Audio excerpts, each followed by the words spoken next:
Hey friends, if you wish to fix the connection between your access point router or cable modem and the internet is broken, if you get this error, then please watch this video. I will guide you through the resolutions. Now, here's the thing.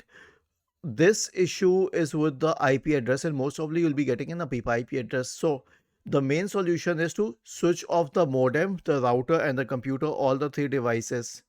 Now switch on the modem only the modem, and wait for the lights to be stable. Then switch on the router, wait for the lights to be stable, then switch on the computer. In case you have a modem router combined, like a single router which functions as a modem and router, then switch off the modem router combination and the computer.